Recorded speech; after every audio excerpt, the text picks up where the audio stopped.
Hello everyone, welcome back to our SPM English class. And আজকের আমরা স্পোকেনের ক্লাসে যে টপিকটা রেখেছি, এই টপিকের যে ফ্রেজ আমরা ব্যবহার করেছি প্রত্যেকদিন আমরা দৈনন্দিন জীবনে ব্যবহার করি, মানে বলি। সো এইরকম বাংলা বলার জন্য আমরা কি বলবো, তার আগে আমি প্রত্যেকের কাছ থেকে একটা পারমিশন নিতে চাই, যেটা হলো যে আমি রেগুলার আমার প্রিয় লার্নার্সদের অনুরোধে রেগুলার আমি টপিক রাখার চেষ্টা করছি, অনেক ব্যস্ততার মধ্যেও। সো তোমরা আমাকে কমেন্ট করে জানাও এইরকম রেগুলার টপিক রাখলে তোমাদের সুবিধা হবে, নাকি কিছুদিন অন্তর অন্তর যদি আমি টপিক রাখি সেটা সুবিধা হবে।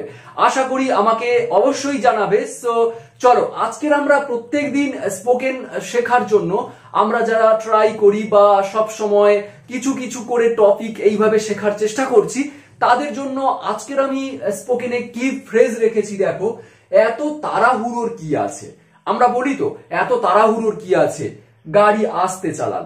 এত তাড়াহুড়োর কি আছে, প্রথমে এখানে এসো তারপরে কোথাও যেও। এত তাড়াহুড়োর কি আছে, এত তাড়াহুড়োর কি আছে, কিছু খাও তারপরে যাও। ওকে, তাড়াহুড়ো না করে কিছু খাও তারপরে যাও। এত তাড়াহুড়োর কি আছে, তাকে কাজ করতে দাও, তাকে কাজ করতে দাও। এত তাড়াহুড়োর কি আছে, এত তাড়াহুড়োর কি আছে, ধীরে ধীরে ইংরেজি শেখো। সো তাড়াহুড়ো না করে যে কোনো কাজ ধীরে ধীরে করো, বা এনি সেন্টেন্স আমরা রাখতে পারি এত তাড়াহুড়োর কি আছে এই ফ্রেজটা বলার পরে। তাহলে আমরা এই সেন্টেন্সে এত বড় বড় সেন্টেন্স দেখে আমরা একটুও ভয় পাবো না। প্রত্যেকটা টপিকের মতো আমি এই টপিকটাও ইজি এক্সপ্লেন করব। যারা বড় বড় সেন্টেন্স দেখে ভয় পাও তাদের জন্য খুব ইজি ওয়েতে আমি প্রসেস গুলো বলি। দেখো, এত তাড়াহুড়োর কি আছে, যদি আমি এই ফ্রেজটা আলাদা করে দিই, গাড়ি আস্তে চালান, তাহলে এটা একটা আলাদা সেন্টেন্স। এত তাড়াহুড়োর কি আছে, এটা আলাদা করে নিলাম, প্রথমে এখানে এসো, এটাও আলাদা করে নিলাম। এত তাড়াহুড়োর কি আছে, কিছু খাও তারপরে যাও। ওকে, এত তাড়াহুড়োর কি আছে, তাকে কাজ করতে দাও, এটা আলাদা করে রাখলাম। এত তাড়াহুড়োর কি আছে, ধীরে ইংরেজি শেখো। সো আমরা বলা প্র্যাকটিস করার আগে অবশ্যই করে আমরা দেখে নেব সেন্টেন্স গুলো কিভাবে মেক করতে হয়। সেই জন্যই আমি এখানে বোর্ড ওয়ার্ক করে তোমাদের দেখাচ্ছি, না হলেই তো আমি মুখে বলে প্র্যাকটিস করাতাম। সো আগে আমাদের মুখে বলে প্র্যাকটিস করার চেয়ে আমাদের আগে জানতে হবে ওয়ার্ড গুলো বা সেন্টেন্স গুলো কিভাবে মেক করব, তারপরে বলা practice. Okay, so let's continue. গাড়ি আস্তে চালান, আমরা এই সেন্টেন্স গুলো আগে করব। গাড়ি আস্তে চালান, এটা কি ধরনের সেন্টেন্স, এখানে কোনো সাবজেক্ট নেই। গাড়ি আস্তে চালান তার মানে কাউকে বলা হচ্ছে, তুমি বা তোমরা। সো ইউ, এটা সাবজেক্ট উজ্জ্ব আছে। গাড়ি আস্তে চালান, সাবজেক্ট নেই, তাহলে ভার্ব হলো চালানো। আমি বলতে পারি ড্রাইভ, DRIV, ড্রাইভ দা কার স্লোলি, SLOWLY, ড্রাইভ দা কার স্লোলি, গাড়ি আস্তে চালান। এখানে দেখো ড্রাইভ ভার্ব দিয়ে শুরু হয়েছে, আর ভার্ব দিয়ে শুরু হলেই আমরা প্রত্যেকেই বলি ইম্পারেটিভ সেন্টেন্স। ইম্পারেটিভ বলতে আদেশ, অনুরোধ, উপদেশ, নির্দেশ এই রকম বোঝায়। আর যে সেন্টেন্সের ভার্ব দিয়ে শুরু, আমি ইম্পারেটিভ সেন্টেন্সের কিছু টপিক আমি ডেসক্রিপশন বক্সে দিয়ে দিচ্ছি, ডিটেলস রয়েছে যেখানে কিভাবে ইম্পারেটিভ সেন্টেন্স তৈরি হয়, কাকে বলে, ইম্পারেটিভ সেন্টেন্সকে আমরা কিভাবে লিখতে পারবো অন্যান্য উপায়ে। সো তোমরা দেখতে পারো। Anyway, drive the car slowly, গাড়ি আস্তে চালান। প্রথমে এখানে এসো, এখানে দেখো সাবজেক্টে, প্রথমে এখানে এসো, কে আসবে, তুমি বা তোমরা, সেই সাবজেক্ট নেই, তাহলে ভার্ব দিয়ে শুরু করব, এসো, কাম।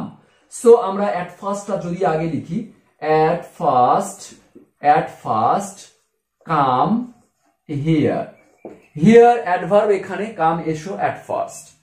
কিছু খাও তারপরে যাও, কিছু খাও তারপরে যাও। সো ভার্ব কোনটা, খাও, এটাও ইম্পারেটিভ সেন্টেন্স, খাও। সো আমি বলতে পারি ইট, ইট মানে খাও। Something, SOMETHING, it something and then go, eat something and then তারপরে go। সো এটাও ভার্ব দিয়ে শুরু, গো এটাও ভার্ব দিয়ে শুরু। কে যায়, কে, সে কিন্তু সাবজেক্ট নেই। So eat something and then go, কিছু খাও এবং তারপরে যাও। তাকে কাজ করতে দাও, এই সেন্টেন্সটা একটু আলাদা রয়েছে। যখন আমরা কোনো ব্যক্তির জন্য অনুমতি চাই কারোর কাছ থেকে, ধরো আমি তাকে কাজ করতে দাও, এই তার জন্য আমি অনুমতি চাইছি, তাকে কাজ করতে দাও, তোমার কাছে বা তোমাদের কাছে অনুমতি চাইছি, তাকে এটা করতে দাও, ওর জন্য অনুমতি চাইছি, তখন আমরা লেট দিয়ে শুরু করব।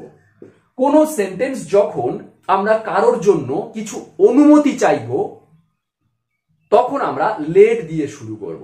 যেমন তাকে কাজ করতে দাও, কার জন্য অনুমতি চাইছি, আমরা লেটের পরে বসাবো। সো তার জন্য লেট হিম, লেট হিম। আর কি করতে দাও, কাজ করতে দাও, লেট হিম ওয়ার্ক বা let him do the work, কাজটি করতে দাও, লেট হিম ওয়ার্ক, তাকে কাজ করতে দাও। ওকে, আবার যদি বলি তাকে খেতে দাও, লেট হিম ইট, তাকে বলতে দাও, লেট হিম টেল, তাকে যেতে দাও, লেট হিম গো, তাকে দেখতে দাও, লেট হিম সি। ওকে, তাহলে লেট তারপরে সাবজেক্ট দিয়ে কি করবে সেটা দেব, অর্থাৎ কারোর জন্য অনুমতি চাওয়া। ক্লিয়ার? আমরা এই শুধুমাত্র যে আমরা এই ফ্রেজটা জানার জন্য আমরা স্পোকেন শিখছি তা নয়, একটা ফ্রেজ, একটা জিনিস জানার জন্য আমরা একটা টপিকের মধ্যে অনেক রকম জিনিস শিখে নিচ্ছি। সো ওই জন্যই আমি বলি সব সময় যে এ টু জেড আমি এক্সপ্লেন করি, আর খুব ইজি ওয়েতে, ধরে ধরে নিখুঁত ভাবে প্রত্যেকটা ওয়ার্ড। ধীরে ইংরেজি শেখো, অর্থাৎ ধীরে ধীরে ইংরেজি শেখো। এখানেও ভার্ব দিয়ে শুরু, শেখো, তাহলে আমি বলতে পারি লার্ন, লার্ন মানে শেখো। English, learn English, learn English slowly, S L O W L Y, slowly. Clear? এবারে আমরা যদি এই ফ্রেজগুলো এদের সাথে অ্যাড করি, তারপরে আমরা প্র্যাকটিস করব কিভাবে বলা। দেখো, এত তাড়াহুড়োর কি আছে, এটা বলতে আমরা বলবো WHAT, হোয়াট ইজ। প্রত্যেকটাতে আমরা হোয়াট ইজ লিখে রাখবো আগে, হোয়াট ইজ। ছোট ছোট করে কেটে কেটে আমি শেখাচ্ছি তোমাদের, একেবারে সম্পূর্ণ সেন্টেন্সটা লিখে দিতে পারতাম। সো আমি একটু চাইছি একটু অন্যরকম ভাবে, ইজি ওয়েতে, যাতে মনে থাকে, তার জন্য সেইভাবে বলতে। আমরা বলতে পারি what is, what is, what is. এবারে তাড়াহুড়োর ইংরেজিটা আমরা বসাবো দা রাশ বা hurry, HURRY। So what is the rush বা hurry, what is the rush বা hurry, what is the rush বা hurry, what is the rush বা হারি। সো আমরা প্রত্যেকেই জানি হারি আপ, বলে তো হারি আপ মানে তাড়াতাড়ি করো। সো রাশ মানেও কিন্তু তাড়াহুড়ো। সো যে কোনো একটা ওয়ার্ড আমরা ইউজ করতে পারি, দ্য রাশ বা দ্য হারি। So what is the rush, drive the car slowly. তাড়াহুড়োর কি আছে, গাড়ি আস্তে আস্তে চালাও। সো এখানে একটা জিনিস দেখো, ইজটাকে আমি যদি হোয়াট আবার ইজ দুটো আলাদা আলাদা ভাবে আমরা উচ্চারণ করছি, একটু সময় যাচ্ছে, দুটো ওয়ার্ড উচ্চারণ করতে হচ্ছে। সো আমরা এটা একসঙ্গে বলবো হোয়াটস, তাহলে একসঙ্গে বললে হোয়াটস, আর যদি লিখি হোয়াটের সঙ্গে অ্যাপোস্ট্রফি এস, সো বলার সময় আমরা বলবো what's. What's the rush, drive the car slowly. তাড়াহুড়োর কি আছে, গাড়ি আস্তে আস্তে চালাও। What's the rush, at first come here. তাড়াহুড়োর কি আছে, প্রথমে এখানে এসো। What's the rush, eat something and then go. কিছু খাও এবং তারপরে যাও। What's the hurry, let him work. তাড়াহুড়োর কি আছে, তাকে কাজ করতে দাও। হোয়াটস দ্য হারি, তাড়াহুড়োর কি আছে, লার্ন ইংলিশ স্লোলি। ধীরে ধীরে আস্তে আস্তে ইংরেজি শেখো। তাড়াহুড়োর কি আছে, তোমার হোমওয়ার্কটা ফার্স্ট শেষ করো। So what's the rush, finish your homework at first. মানে আমরা বলবো তাড়াহুড়োর কি আছে, এটা বলার পরে সে কোন কাজটা তাড়াহুড়ো করে করবে না, সেই কাজটা আমরা বলবো। সো আমার মতো করে এখানে ছোট ছোট আমি 3টে সেন্টেন্স দিয়েছি, প্রত্যেকটা টপিকের মতো তোমরা এটা আমাকে জানাতে পারো টপিকের শেষে আমরা কি শিখলাম। আর নিজের মতো করে যদি কোনো নতুন কোনো সেন্টেন্স মেক করতে পারো অবশ্যই আমাকে জানিও। সো তাড়াহুড়োর কি আছে, ফার্স্ট অফ অল তোমরা এই ফ্রেজটা খুব ভালো করে মনে রাখবে। হোয়াট ইজ বা হোয়াটস দা রাশ বা hurry up.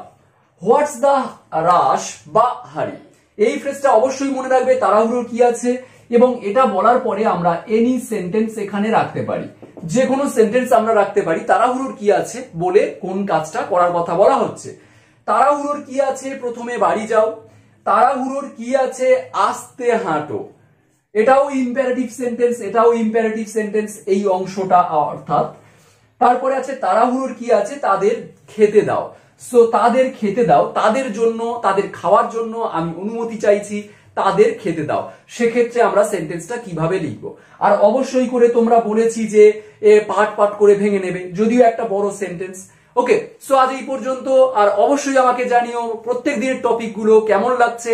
Till then alive, next ক্লাসে আবার দেখা হবে একটা নতুন টপিক নিয়ে। So tata.